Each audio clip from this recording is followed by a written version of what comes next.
The live TV, सच सबसे आगे।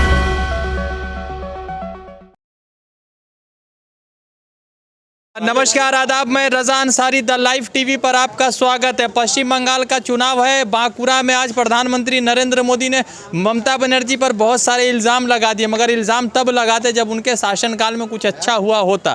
खैर चलिए, कोई बात नहीं है, जनता डिसाइड करेगी कि कौन आएगा। तो कुछ आम लोगों से पकड़ेंगे, बात करेंगे। इस तरफ देखिए थोड़ा सा भीड़ है, तो उन लोगों से जानेंगे कि क्या राय है, क्योंकि लगातार चल रहा है कि हिंदू खतरे में है, जय श्री राम चल रहा है, तो ये सब बहुत सारी चीज़ें चल रही है। तब दादा, क्या नाम हुआ आपका? संजय रॉय। संजय जी, लगातार जो है पश्चिम बंगाल का चुनाव है, प्रधानमंत्री नरेंद्र मोदी दाढ़ी बढ़ा के आ रहे हैं, तो लग रहा है कि कुछ लोग बोल रहे हैं कि ठाकुर जी के अवतार में भी मतलब कि अपने आप को ढालने की कोशिश कर रहे हैं। ममता बनर्जी पर हमला भी बहुत सारा किया, तो क्या लग रहा है इस बार? फिर दीदी आ रहा, हाँ, फुल बहुमत से आ रहा दीदी। हाँ, वो दाढ़ी बनाए, कुछ भी बनाए, हाँ। वो अपने आप को साधु बाबा समझे, चरबिंद समझे, हाँ। वो तो बुरबाक होने से भी बात करते हैं वो। हाँ। आज बांकुरा में बोले हैं कि दीदी की सरकार सिंडिकेट की है, तोलाबाज की है, और हमको जो है 5 साल दे दीजिए। वो बात खड़गपुर में उन्होंने कहा कि 5 साल दीजिए, हम 70 साल से जो टीएमसी CPIM कांग्रेस ने नहीं किया, हम 5 साल में कर देंगे आपको। अच्छा, आप सुनिए, हम आपको बता रहे जी बताइए। हैं। दीदी आज जो बीजेपी जो कैंडिडेट ले रही है, हाँ। कहाँ से लेके आ रही है? दीदी का हाँ, उनके पास कोई कैंडिडेट मिला अभी तक आपको? उनका पर्सनल MP वाले लोग हैं, उनको लोग विधानसभा नहीं, बंगाल से ढूंढ के निकाले ना। हाँ। अगर वैसा टैलेंटेड लोग उनको पैदा करके रखा या तैयार करके रखा, तो दीदी बंगाल से निकाल के दिखाए। क्या भाई, सॉरी, मोदी यहाँ बंगाल से निकाल के दिखाए। आप दीदी का सब कुछ सेटअप निकल के अपना सेटअप बना रहे हैं। उनसे सब उनका 10 साल का जो परफॉर्मेंस रहा है, जो कार्यकर्ता जो भी उनका हुआ है, अब उनको पहले देखिए। अब सिंपल से एक एग्जांपल दे रहा, हॉस्पिटैलिटी आप देख लीजिए। हाँ, बढ़िया हुआ है काम, सुन देखा बहुत बढ़िया। हम वाजिब अपना परिवार को लेकर, आज हमारा नियरेस्ट चितरंजन हॉस्पिटल है, मेडिकल सब आसपास में है। आज से कुछ साल पहले, दीदी के आने के पहले, इस मतलब तृणमूल कांग्रेस सरकार से पहले जो सरकार रही है बंगाल में 34-35 साल, उस सरकार में आप हॉस्पिटल में एंटर करना आपका मुश्किल था। आप गेट से ही आपको वोमिटिंग शुरू हो जाएगी, इतना गंद ना डॉक्टर है। आज के डेट में आप वहाँ पे बैठ के फर्श पे खाना खा सकते हैं। ऐसा फिजिकली देखा हुआ भैया, प्रैक्टिकली। बीजेपी वाले कह रहे हैं कि तोलाबाजी की सरकार चला रही है दीदी।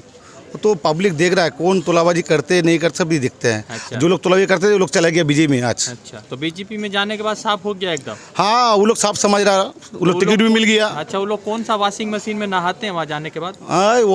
वर्लफुल। अच्छा, वो विलफुल। वर्लफुल। अच्छा अच्छा, विलफुल होता है वो। सैमसंग का भी वॉशिंग मशीन सब निकला है। हाँ, बोलिए। उसमें बहुत बढ़िया साफ होता है। और बाबा रामदेव जो है 2014 में 350 रुपये में वो बेच रहे थे, सिलेंडर बेच रहे थे, या 35 रुपये में पेट्रोल बेच रहे थे। तो वो वाला पेट्रोल पश्चिम बंगाल में मिल रहा है। वो तो मोदी से पूछने पड़ेगा, वही बता सकेगा। हाँ, तो बंगाल के लोगों के साथ अन्याय हो रहा। 35 बहुत अन्याय हो रहा, बहुत अन्याय हो रहा, बहुत अन्याय हो रहा। आज देखिए ना, आम आदमी का घर में गैस का जो दम बढ़ा दिया। हाँ, कहाँ खाएगा बोलिए? गैस खाई देगा ना, सब्जी खाई देगा, पेट्रोल खाई देगा गाड़ी का, ना सब खाना खाई देगा। अर्जुन जी, एक बात बताइए, कह रहे हैं कि भारतीय जनता पार्टी पिछले 6 साल से कह रहा है कि हिंदू खतरे में है, तो आप खतरे में हैं? बिल्कुल नहीं, हम यही जन्मे, यही बड़े, यही पढ़े लिखे, शायद यहीं पे मरेंगे। अच्छा, ठीक है। ये जो अफवाह जो हवा उड़ रहा है बंगाल से लेकर के बाहर जितने भी स्टेट है, कि हिंदू खतरे में है। अब जहाँ पे मुस्लिम आबादी ज़्यादा है, वहाँ पे देखिएगा क्या है कि मुस्लिम खतरे में है। अगर मुस्लिम खतरे में है, तो उत्तर प्रदेश में सबसे ज़्यादा मुस्लिम वहीं पे रहते हैं। बताइए कौन सा मुस्लिम खतरे में है? बंगाल में, बिहार में, जहाँ भी जाइएगा आपको सब जगह मिलेगा हिंदू मुस्लिम सभी परिवार के, मतलब सभी कास्ट के सब लोग आपको मिलेंगे। कोई खतरे में नहीं है। ये सब एक एजेंडा है अपने अपने पार्टी को जिताने का। यही सब फंडा जो अभी चल रहा है, जब इलेक्शन के जितना इलेक्शन नज़दीक आ रहा है। ममता बनर्जी के सरकार से खुश हैं आप? बहुत खुश है। दीदी बढ़िया काम की, बहुत बढ़िया काम किया। अच्छा, बीजेपी कह रहा है कि दीदी सिर्फ अभिषेक के लिए काम करती है। बेकार बात है, एकदम बेकार बात बोलता है। तो सबके लिए कर रही दीदी? सबके लिए कर रहा। दीदी को इतना सारा जो साथी छोड़ के चला गया वहाँ बीजेपी में, वो तो आगे बोले ना आपको। हाँ, साफ होने का है। साफ होने गया, तो गंगा जी जाने का जरूरत नहीं है? नहीं, वहीं पर मोदी के बाद साफ हो जाएगा। तो कितना देर का प्रक्रिया है साफ होने का? यही तो वोट तक देखिएगा, फिर आएगा, फिर लौट के। अच्छा, फिर आएगा लौट के। अच्छा, दीदी का पैर पकड़ेगा के। यही लोग आएगा। तो दीदी रखेंगे इनको साथ में फिर से? अब देखा जाएगा, फिर हम लोग सोचेंगे इसके बारे में क्या किया जाएगा। तो कितना सीट ला रहे हैं आप लोग? हम लोग लगभग 190 से 190 200। बीजेपी भी बोल रहा है 200, तो 400 सीट तो है ही नहीं बंगाल में। उनको बोलने दीजिए ना।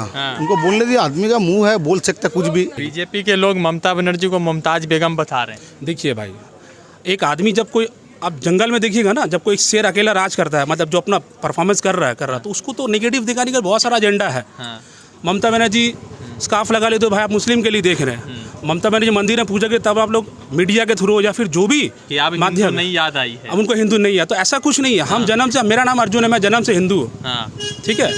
मेरे आसपास में बहुत सारा ऐसा चीज़ है, हमारे मोहल्ले में बहुत सारा ऐसा फेस्टिवल आता है, मुसलमान का, क्रिश्चियन का, हिंदू, हम लोग सब मिल बांट के करते हैं। तो यही चीज़ तो बीजेपी को नहीं पसंद है, यही पसंद नहीं, इसलिए तो बीजेपी नहीं रहेगी। सरकार बनाना उसके सपना हो जाएगा, उसके लिए एक सोच है, लेकिन जिसने काम किया है उसको करना कुछ नहीं पड़ेगा, उसका रिजल्ट उसको इलेक्शन के बाद खुद दिखेगा। अच्छा, ममता बनर्जी का चोट लग गया पाँव में, तो खेला कैसे खेलेंगी दीदी? दीदी के लिए तो हम लोग खेलेंगे।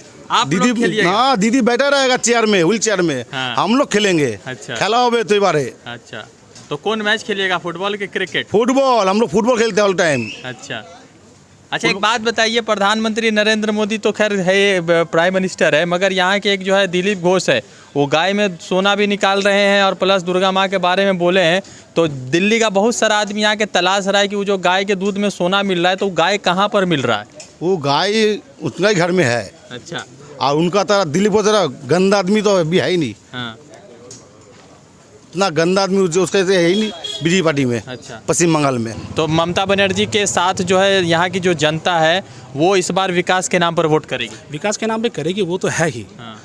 और दूसरी चीज़ है कि ममता बनर्जी एक ऐसी मुख्यमंत्री हमारी स्टेट की जो अकेला फाइटर की तरह लड़ रही है। दीदी लड़ रही है देश से, प्रधानमंत्री। आज आप देख सकते हैं कि क्वांटिटी में उनका जितना भी लीडर्स है, MP MLA सब कुछ सब चले गए, ठीक है ना, सब छलांग लगा चुके हैं, लेकिन दीदी अपना।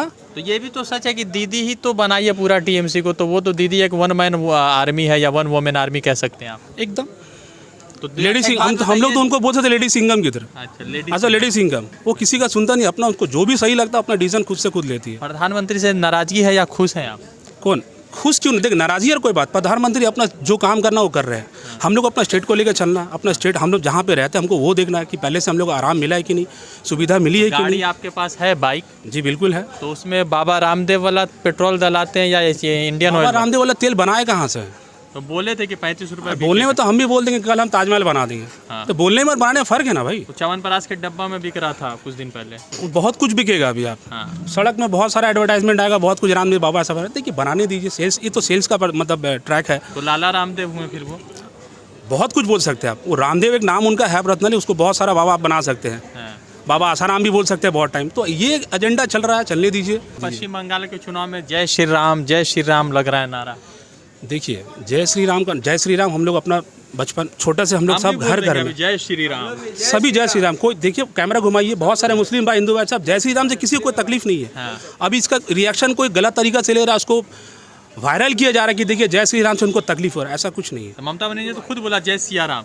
जय सिया राम का मतलब पहले सीता को हम लोग बुलाते हैं, जय सिया राम। सीता मतलब सीता मैया पहले, फिर राम। हम लोग माता सीता को पहले प्रणाम करते हैं। सीता के लिए सीता जी से ही राम जी का पहले पहचान, सीता जी का फिर राम जी का है। तो सारा जो ट्रैक है, जरा जितना भी जो आगे जो बना तैयारी, वो सीता जी से शुरू हुआ। तो जय सिया राम होने तो कोई खराबी नहीं, जय सिया राम भी बोले कोई दिक्कत नहीं है।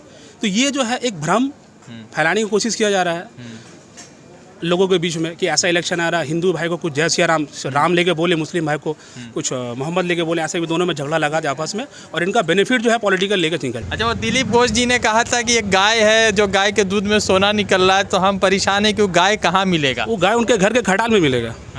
उनके घर पे जाइएगा, पीछे में खटाल है। अच्छा। ऑरेंज कलर का खटाल बनाया है और बम्बू डाल के रखे, उस खटाल में वो गाय को ढूंढने का मिलेगा। अगरबत्ती लेकर ढूंढना पड़ेगा, हालोजन नहीं। तो वो गाय आपको दिखेगी और वहीं से सोना निकलेगा, वहीं से खजाना निकलेगा।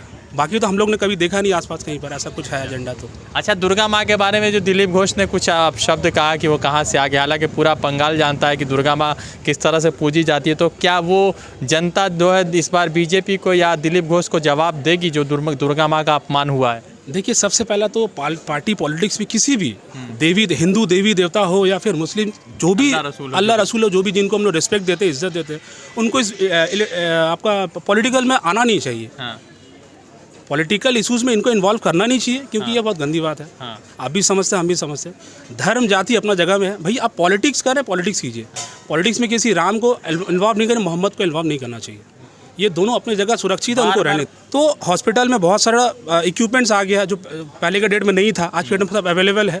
आप जाके देखिए वहाँ पे पेशेंट भी आराम से उनको ट्रीटमेंट प्रॉपर मिल रहा है, 24/7 उनको ट्रीटमेंट मिल रहा है। रास्ता, सड़क, लाइट, हर एक जगह आपको गार्डन, पार्क अवेलेबल है आसपास में। अच्छा। जो पहले की तुलना में ऐसा नहीं था।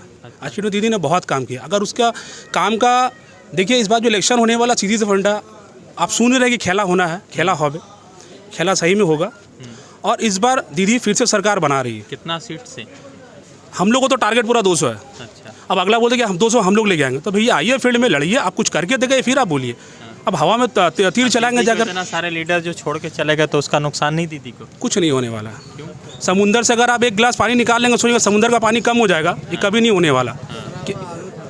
समंदर से एक गिलास पानी आप निकाल लीजिएगा, समुंदर का पानी घटने वाला नहीं है। ठीक है। अब जो गए उनको पछतावा बाद में होगा कि उन्होंने क्या डिसीजन लिया, क्या किया, नहीं किया। ये तो बात की बात है। तो ममता बनर्जी सबकी मुख्यमंत्री है या किसी एक वर्ग की मुख्यमंत्री है? सबकी मुख्यमंत्री है। एकदम खुश हैं आप लोग? खुश है, हम लोग आराम से है, मजे में है। एक राउंड करेंगे, चूंकि मैं नंदीग्राम गया था तो शुभेंदु अधिकारी के घर के नीचे मैंने राउंड किया, तो एक राउंड करेंगे कि ममता बनर्जी को कितना नंबर देंगे। 10 जोड़ेंगे, देखेंगे जनता उसको कितना नंबर दे रही है। आप ही से शुरू करें। 10 में दीदी को कितना नंबर देंगे? 10 पे 10। 10 दे दीजिएगा एकदम। 10 में दीदी को कितना? 10 में 10 बोले तो आपको आगे 10 में 10 में 10 10 में 10 में 10 10 में 10 10 में 10 में 10 10 में कितना? 10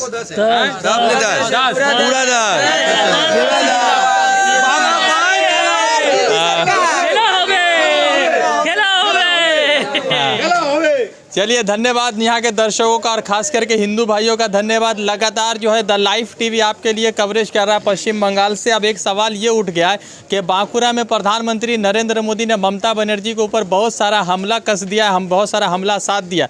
अब सवाल ये उठता है कि प्रधानमंत्री नरेंद्र मोदी को दो मरतबा के लिए चुना गया, उनका 7वां 8वां साल चल रहा है। योगी आदित्यनाथ को उत्तर प्रदेश में चुना गया, तो ये लोग जब पश्चिम बंगाल में आकर बात करते हैं विकास का, तो सवाल ये उठ जाता है कि जो विकास उन्होंने किया है वो देश की जनता के सामने नहीं आ रहा है, जैसा अपोजिशन लगातार उनके ऊपर इल्ज़ाम लगा रहा है। अब सवाल यह है कि इस मरतबा चुनाव कैसा होगा, चुनाव में क्या दीदी फिर से आ रही हैं या दीदी कमज़ोर आएंगी या CPIM कांग्रेस का गठ लेना पड़ेगा, वो जनता डिसाइड करेगी। 2 मई को जब जो रिजल्ट निकलेगा तो वो सारा चीज़ सामने हो जाएगा। वैसे एक चीज़ आपको बता दें कि ABP के ओपिनियन पोल में ममता बनर्जी फिर से पश्चिम बंगाल में सरकार बना रही है, और जिस तरह से पंजाब के नगर निगम चुनाव में जो है BJP का सुपड़ा साफ हो गया, और जहाँ पर सनी देओल गुरदासपुर का सीट था वहाँ पर BJP एक सीट जीतने में कामयाब नहीं होता। ऐसा तो लग रहा है कि एक उल्टी गिनती यहाँ से शुरू होने की संभावना जिस तरह से जो है अपोजिशन और ममता बनर्जी की तरफ से हो रही है, वो एक उल्टी गिनती शुरू होने की संभावना दिख रही है। रजा अंसारी की रिपोर्ट द लाइव टीवी के लिए। जुड़ते हैं दूसरे अपडेट के साथ, शुक्रिया।